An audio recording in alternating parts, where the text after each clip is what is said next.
హే everyone, మా ఇంటి బంగారం మూవీ నిన్న చూశాను. సో మూవీ ఎలా ఉందో ఈ వీడియోలో మాట్లాడుకుందాం. ఈ మూవీ డైరెక్ట్ చేసింది నందిని గారు.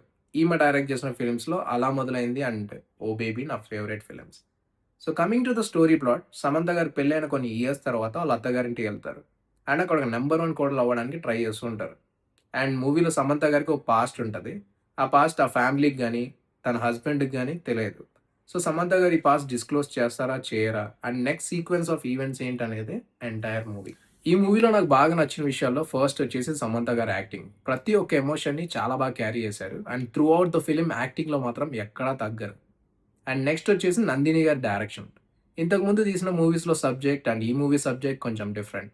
బట్ బాగా హ్యాండిల్ చేశారు. Mainly the action sequence. ఈ మూవీలో యాక్షన్ సీక్వెన్స్ మాత్రం అందరూ బాగా ఎంజాయ్ చేస్తారు. And next Santosh Narayan music. Through out the film music బావుంటది.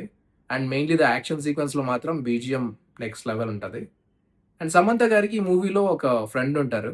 ఆమె క్యారెక్టర్ రైటింగ్ చాలా బావుంది.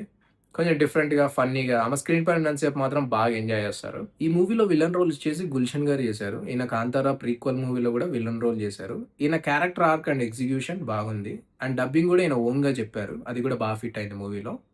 అండ్ ఈ మూవీలో నచ్చని విషయాలంటే పెద్దగా ఏం లేవు. మూవీ కొంచెం స్లో పేస్‌లో ఎళ్తది. బట్ బోరింగ్ అయితే గాదు. సమంత గారి యాక్టింగ్ అండ్ నందిని గారి నరేషన్ మిమ్మల్ని ఎంగేజ్డ్‌గా ఉంచుతది. ఈ మూవీ ఫ్యామిలీ ఆడియన్స్‌కి బాగా నచ్చుతుంది. సో మూవీ ఆల్రెడీ చూసిన వాళ్ళు ఎలా ఉందో కామెంట్స్‌లో చెప్పండి. Do follow for more reviews and recommendations. మరో రివ్యూతో మళ్ళీ కలుద్దాం.